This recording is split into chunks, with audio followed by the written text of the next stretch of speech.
My eyes. About my eyes. My eyes. So just something about my eyes. Okay, basically we're talking about eyes, I assume, anyway, yeah? Very interesting subject talking about eyes. Okay, color of my eyes, it's black. My eyes are dark, nearly black. I think they're sort of blue, greyish, not really sort of normal colour. Well, my eyes, I think, are probably a hazy colour, something like that. I'm Asian, so my eyes is black. Well, I wear glasses and I have blue eyes. My eyes are very weak. I'm grateful to God for the gift of them, and that's it. It's only the last couple of years I started to wear glasses. I wear contacts because I like my eyes. I don't wear glasses. I'm in need of glasses. I used to have really bad eyesight, so I did LASIK surgery.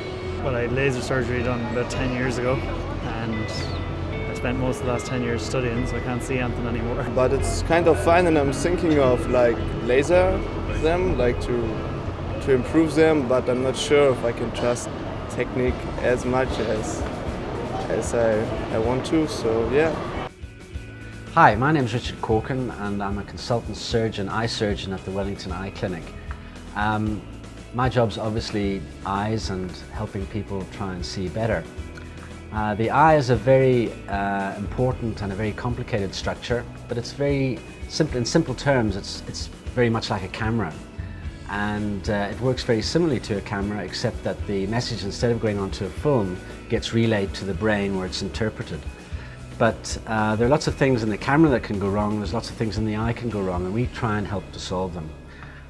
The commonest disorder, if you like, are people who are short-sighted, far-sighted, astigmatism, who can't see, have to wear glasses, have to wear contact lenses.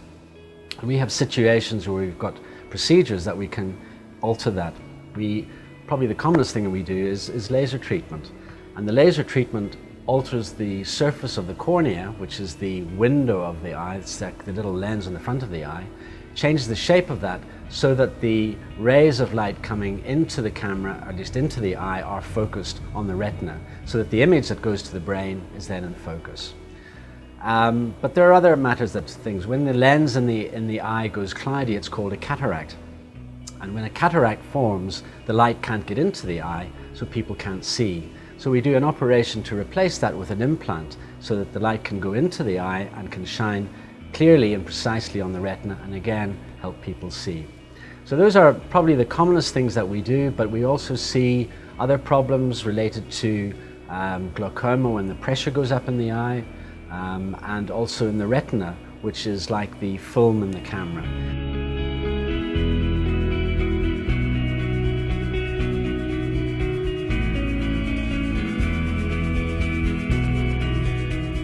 My name is Stephen Kumsky. I'm a past student from DIT and I work as an ophthalmic medical photographer in the Eye and Ear Hospital and Vincent's Private Hospital.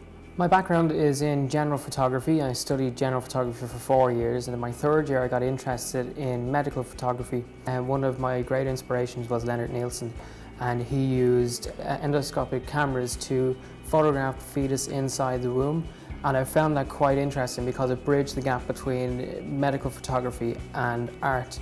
Most of what I work in is in the retina, which is the back of the eye. So in Vincent's Private, it's ocular oncology, which is melanoma. So a lot of patients who come in would have big melanomas in the back of their eye. And unfortunately with melanoma, if the melanoma is quite large, it means that the eye would have to be enucleated, which means it literally have to remove the eye and have a prosthetic eye fitted. The other aspect of what I work in as well will be anterior segment, which is this camera here. Basically on this, the patient would come in, and if there's anything that has damage to the front of the cornea, we will photograph it in here. So we have patients that come in and have nails in their eyes, fish hooks, shards of glass. I used to wear glasses. And I was getting annoyed wearing glasses when I was photographing because you had that barrier between your glass and the actual camera, so I could never get the camera close enough. So I decided to go and have refractive surgery done for laser, and it was the best thing that I ever done. I do have a newfound respect for vision. I could never imagine losing my sight. I think it would be the most soul-destroying, heart-wrenching thing to ever happen to anybody.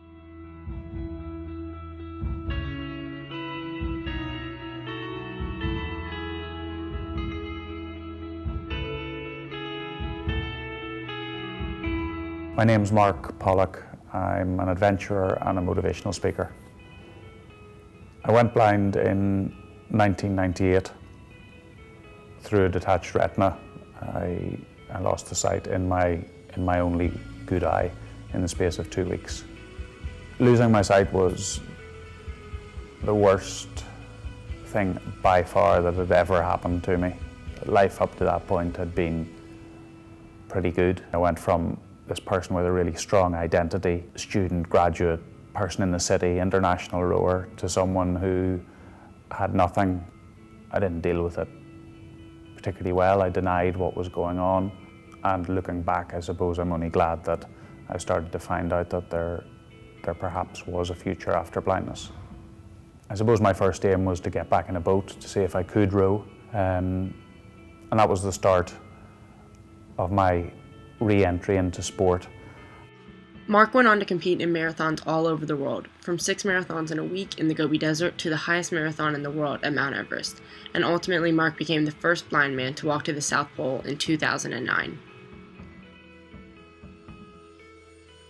I found walking around the city centre, being in a cafe, ordering a cup of coffee, and trying to find where the milk is on the table, more difficult than living in a tent.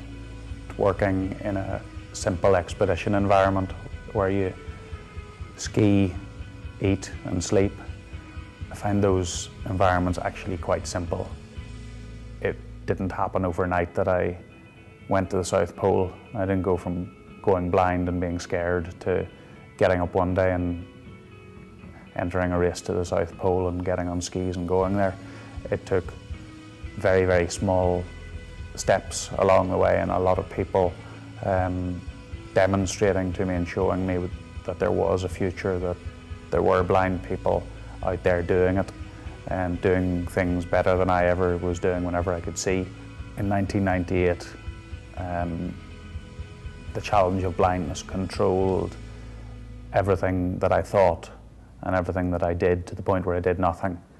And over the following decade, the challenge seemingly was about blindness, but in actual fact it was about getting on with living and filling my life with things that were exciting, important, and inspiring to me. So it's not about blindness, it's about life.